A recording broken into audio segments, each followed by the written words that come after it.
I appreciate y'all being here. Good, about an hour and 10-minute run through this morning. Helmets and Spiders. Saturday night scrimmage was really good on one side of the football, not so good on the other. I thought the offense dominated the day and really flashed in the run game in particular. Offensive line has started to show more cohesion. Guys have elevated in certain spots I'm excited about, and we'll get into details on that, I'm sure, here in a few minutes. Injury report-wise, the only person that was really withheld from the scrimmage that was new Saturday was Dallas Wilson, but it was just because of a little bit of a head cold fever type thing, nothing major. He was back at practice today. Jeremiah McLeod missed practice today with the same symptoms, so maybe a little bit of return to school, sinus infection going on, but we're fairly healthy right now as a football team. I mean, Chica was back at practice today. He was no contact, but he was back. Zandamel was back today. He's been back, kind of back and forth, but he's been around, but did not participate Saturday night.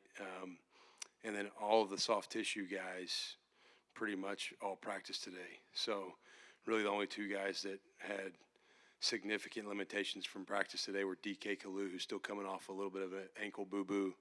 Nothing major. He's going to be fine. And then Jeremiah McLeod. So we're fairly healthy for this point of training camp, or training camp ended as of Saturday. So, but we're a pretty healthy football team, all things considered. And the work's been good and physical.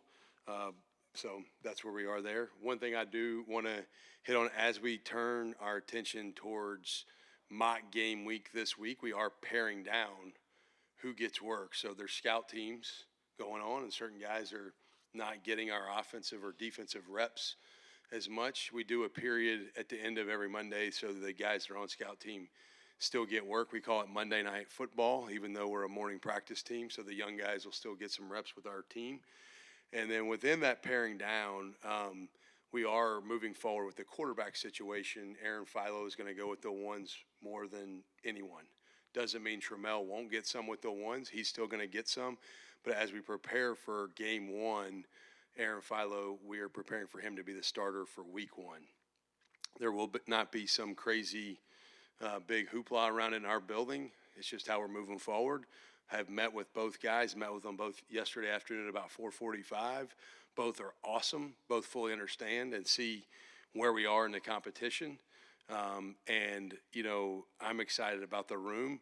The good news is both of them have elevated their play.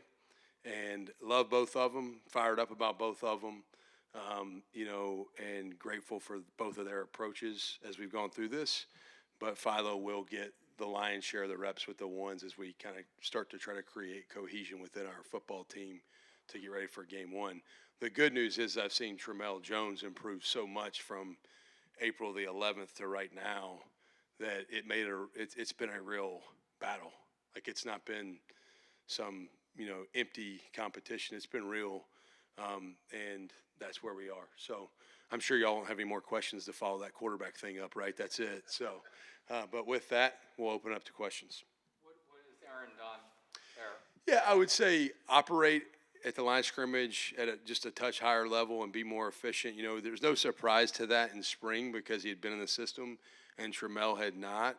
Trammell has improved a ton, but I still think we're able to operate the full offense at a little bit higher level right now with Aaron and with the whole package. And so that's probably the biggest separator. Their arm talent, Edgar, is very similar. There's not like what's unique is both of them's play style resembles each other more than it differentiates each other. They're kind of similar players, arm talent-wise, running ability. They're similar-ish, like on the GPS numbers. They're about the same speed. So I would say it's probably the biggest differentiating factor. It's just been being able to maybe get us into the right call, out of the wrong call, check things, alert things, kill things off of defensive pictures, and then maybe see the middle of the field a little bit more in the throw game. But there's both guys have done a lot of great things, but that's probably been the biggest difference. It's just operation.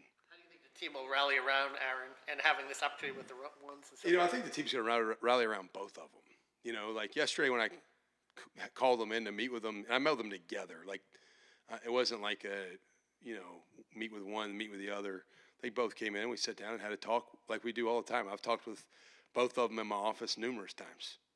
And so I think the guys are going to be there for both of them. You know, when I called them in yesterday, they were right before they came back to the building because they'd come to check in the training room, watch the scrimmage on their own. They had just gotten done eating with a bunch of the receivers together. So I said, hey, here's the deal. Like, I expect that to not change. Now, I want both of them to want to be the guy.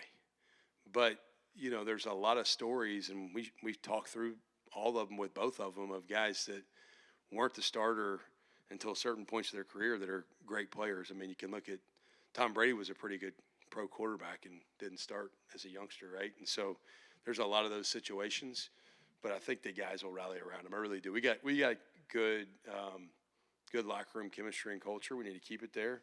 I also talked to both those guys about to Aaron, hey, this is not an anointing. Like, it's not some permanent, you're just a starter forever because you got to keep playing good.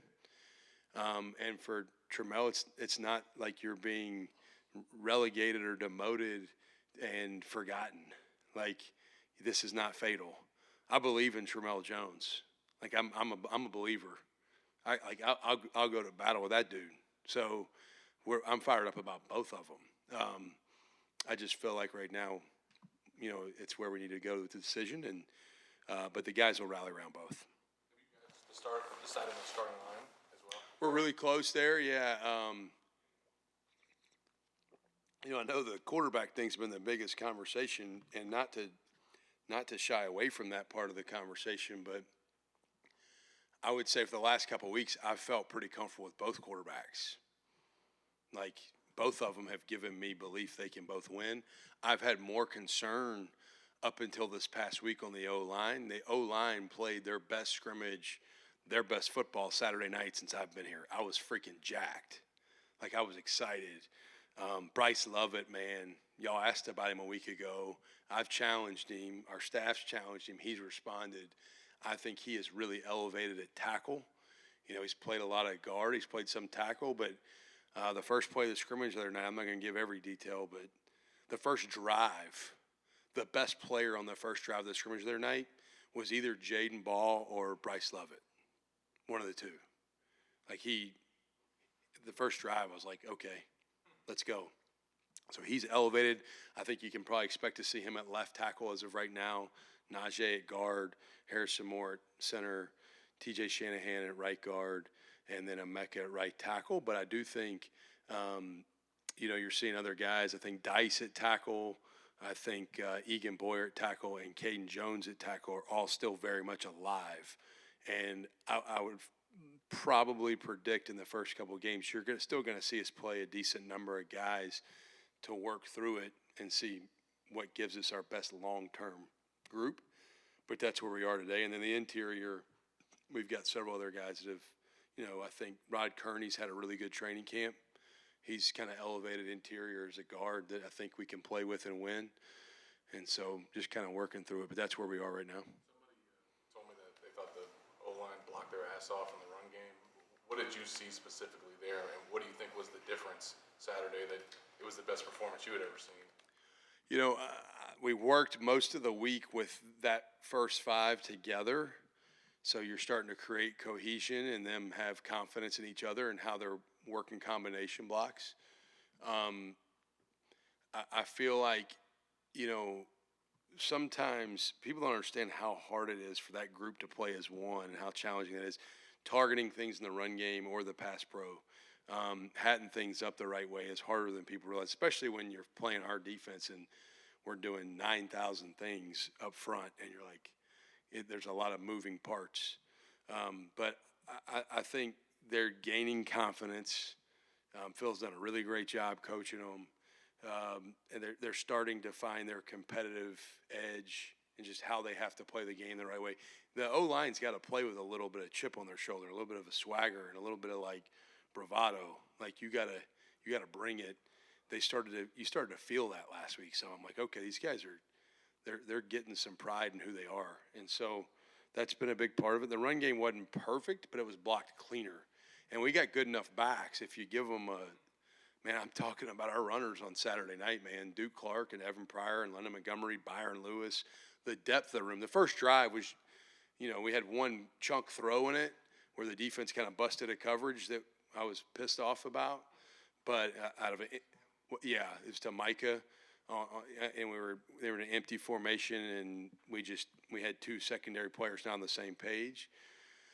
And so we hit a big chunk play there, but the drive, like I said, it was Jaden Ball's drive along with, it was and Bryce Lovett was the second best player on the field the whole drive. I'm like, he's bringing it.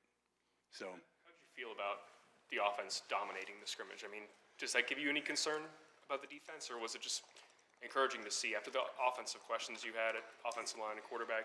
I was pleased with the O-line. I think both quarterbacks did some really good things. I still thought at quarterback, a week ago, I felt like Aaron put the ball in jeopardy a little bit more than Trammell. This past Saturday, Trammell put the ball in jeopardy more than Aaron. We probably could have gotten one or two more picked that we didn't, that one of them Kermani should have had that went through his hands. But both quarterbacks played good in a lot of areas. The first scrimmage week, defense really at the line of scrimmage kind of choked the offense out in a lot of ways. The second one, the O-line, it was a battle. I wouldn't say the D-line wasn't good, but the O-line made it a fist fight, and it was a competitive period. Where the mismatch happened on Saturday night, honestly, was running backs finding holes and us not making great tackles in space.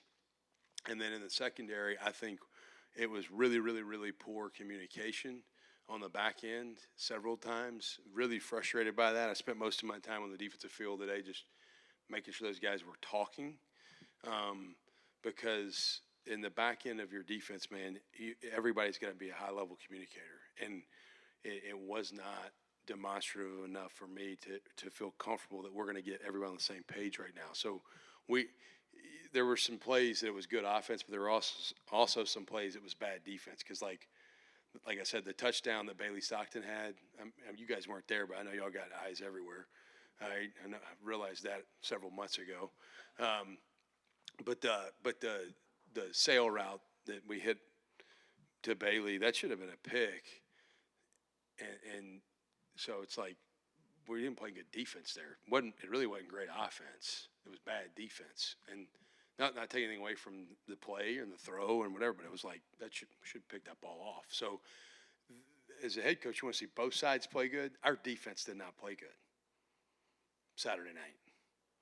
And it kind of what's interesting though is the first drive in the red zone, we got a third down situation, and we should have a stop on 3rd and long, and we get a face mask on the defense, and that gives them the first down, and they score a touchdown. We should have made them kick it a field goal, and a defensive miscue extended the drive, and then that's what becomes the touchdown. Well, you can't shoot yourself in the foot. Florida can't beat Florida. We're not good enough to have that many miscues and overcome it right now, and so the Gators can't beat the Gators, and on defense Saturday, we beat ourselves.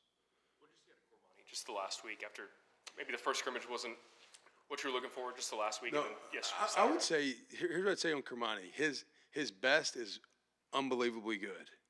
His consistency has to elevate. So you look at he's had a couple picks in our scrimmages. He's had a couple of missed picks too. The first scrimmage I was disappointed with his tackling. Like in full disclosure, like the first scrimmage, I mean you guys were at that one. I didn't like the way he tackled on a couple of perimeter plays. And I've seen him do it. I saw him do it well at other times. So, it's not can he, it's just do it all the time. He's got all the ability in the world. He's improved a ton, I think, just how he's carried himself around the building and away from the building. I still think he's got a strain to be consistent all the time. And when he does, look out. Kind of like I talked about Bryce Lovett last week. I said Bryce Lovett can be as good as he wants to be and good as he chooses to be. Kermani McLean, how good does he choose to be? That's how good he'll be. It's up to him. That's a decision between him, and I want it for him really, really bad. I want to see him be a great player, but he's got to want it all the time for himself. Back to the quarterbacks, you talk about the turnover-worthy plays or almost turnovers, and how much is that maybe a concern with Aaron, or is that something to hone in on over the next 2 It's a weeks? concern with all of them. Every time it balls, we call it ball in jeopardy. Anytime that you put the ball in jeopardy, like, it's a concern with all of them all the time. You know, like I said, the first scrimmage, Philo probably put the ball in, not probably, he did put the ball in jeopardy once or twice more than Trammell. Saturday night, it was the other way.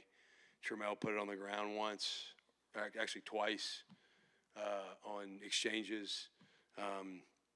Threw the one pick and had the other that should have been picked for sure. And so I don't care which quarterback's in, Philo, Trammell, Will Griffin, Aiden Warner, Aaron Williams, whoever's taking the football for us, we need him to protect the football. Now, the challenging part there is the worst thing you can do is make them so concerned constantly about they can't take a shot.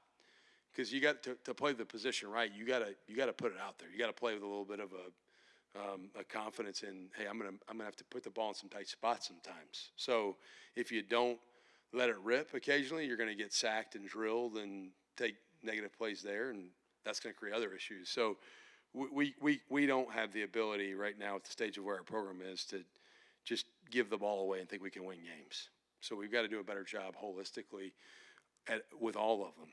Aaron, Trammell, whoever's in the game or in the practice situation. You said you look at the film of these scrimmages from a bunch of different lenses. Like, when you have a defense that struggles in a scrimmage, what are some things that you look at to kind of figure out, you know, if it's there's just so much that Brad's throwing at him right now, or if it's just execution? Some of it's that, when I walked off the field, because of the amount of success the offense had in the run game, I thought, man, our front didn't play very good. Then I watched it on tape, and I was like, you know what happened? Our front played okay on the defense. Our O-line just actually played decent, which made it more competitive. We, on a couple of pressures, did not take blocks on with the right leverage, whether you're supposed to spill the ball or leverage the ball outside in. We didn't do that right. A couple of times it created chunk runs. And then, like I said, I already hit on the back end of the defense, linebacker, secondary, we did not communicate and get on the same page and play with great detail in coverage or in leveraging the football in the run game.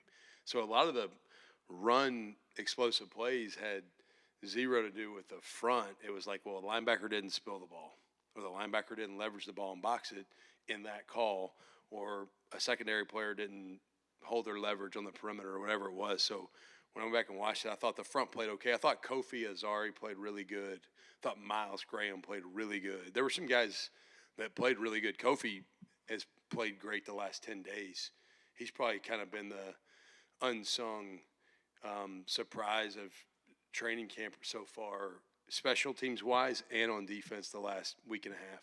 But it was, as much as anything, it was make the other team beat you, don't give them things, and everybody's going to be good enough to, even when you do things the right way, make a play, because they got, used to they have guys on scholarship. Now they got guys on payroll. So, but. How are their procedural issues and flags and stuff? Way better. It's funny that we had a full SEC crew. Offensively, no delays, much better. Like the false starts were cleaned up, and we had a full SEC crew. The crew commented to me like about halfway through, they're like, y'all are playing really clean football. I'm like, well, you weren't here last week. So it was fun to watch, because every time you go out for the first time in that environment, that's why you see so many game ones are sloppy in college football, or even pro football for that matter. But I thought we operated a lot cleaner, in particular offensively. Defensively, we still were a little bit sloppy on some things. We had the face mask on the first drive, but I thought the offense operated well. How did the rain at all impact things? Is that one reason why you guys didn't go as long? No, I wish it would have rained the whole time. It gave us really good work with the wet football. I was hoping it would rain the entire time. The way I treat the preseason scrimmages, scrimmage 1 is always the longer one. Scrimmage 2 is a little shorter in nature, at least with the top 2 groups. And then I've got a pitch count on each group to kind of hit. We have more situations on this second one. We have 2 4-minute drills and 2 2-minute drills. 4 minutes means we have the ball. We want to want to run the clock out on offense. We have a lead, and then two-minute situations where we had about a minute left on both of them, no timeouts. We were down by 3 and got the ball at midfield. So we did 2 of those, with the 1s and the 2s each. We did a red zone period. We did a normal open field period. Did a lot of situational work, and then once we got to the last break in the scrimmage, sent basically almost the 2 deep down at most spots. A couple spots we didn't send anybody down. In the secondary, we played average enough. I was like, I don't want to see anybody on there. They need to keep playing. So, but yeah, the length was as planned. But the rain was desired. I'm great with the rain in the practice setting. I don't like lightning because we have to go inside, but we need to get the wet football work. And then you broke down this week, a little bit last week, but is training camp over at this point? And Yeah, so training camp's officially over as of Saturday night scrimmage. Yesterday is what we entered into what I call mock game week. So this is something I've done as a head coach that I really have value in, that I think helps our players understand what next week looks like when it's real. And so what we do is go through the entire week like we're in a game week, and the practices look identical the whole week. And then Saturday we'll go do a mock game. That mock game on Saturday is not like a scrimmage. It's like helmets, spider pads, and it's all the crazy situations that can come up in a football game. You know, now in our game we have kick after a fair catch in our game that the NFL's had forever, the fair catch free kick deal. It's a run through. It's a run through, and it'll be carded, and it'll be. But it's, hey, the center's helmet comes off. Well, now you have to bring another center in, and how do we do that? Who do we move over or in, and how do we work all those things? And so, how to take a safety if you need to in a certain game, and how to do kickoff after a safety, kickoff return after a safety. Now the ball's at the 20-yard line, not the 35. So all those things that come up that we have to work to be able to. The first time it happens in a game. Some of them may never happen all year, but you just want to have those boxes checked. You've been preaching physical and mental toughness, since you took the job. I mean, where do you think the team is at this juncture, kind of heading 2 weeks into fall camp? It's improved. We haven't arrived. It's a lot better. We'll find out. We're going to have some hardship here at some point in this season. We'll find out what our toughness really looks like then. I can only create so many adverse situations out on the practice field, and we try to create as many as we can. But the mental toughness mental toughness precedes physical toughness. It's way more important, and the mind tells the body what to do. And so mentally tough people have to overcome adversity, and they've overcome a lot of things we've thrown at them. But I think we're better. We're still probably not quite where I'm fully comfortable. We got. TJ Abrams, I think, said early in the camp, hey, look, 4 and 8 is no longer acceptable. Do you sense that, particularly from the returning guys that have been through it, or how do you sense that they're? Yeah, it's not, I think they understand that. I mean, 4 and 8's not ever acceptable. I mean, it's not just it's no longer; it's never acceptable. I mean, anybody that's comfortable being 4 and 8, I would absolutely run them the hell out of this building. I mean, if I was comfortable with that, I'd want y'all to run me the hell out of here. So 4 and 8's not. I don't worry about our record though right now. I worry about getting better. Like I'm so worried about just us getting better every day, and then when we get to next week, we'll focus on trying to be 1-0 next week. Where are the most competitive spots still? The defensive line is ridiculously competitive.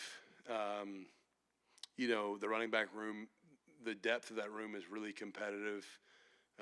Offensive line, there's still some competitive things happening with the depth of the room as well. I think you're constantly competing every day. And this, we evaluate every practice, every rep, everything all the time. And so I think that everything's still competitive, but you have to start to pare down who gets how many reps with each group and start to create some cohesion. But I would say D-line's really, really competitive. Like, all those guys are going to play snaps. It's just who's going to play in certain packages and certain roles. Where do you stand on this whole players coming back? Yeah. And I mean, back in Louisiana, your former state, Yeah.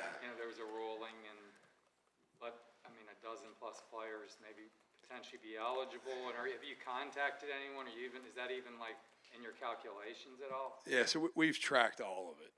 We're following all of it. I'll start here. I'm for the 5 for 5. We're getting moving forward. My understanding when all that was being done was that was for moving forward after this year, really, right? Well, what I'm really struggle with is like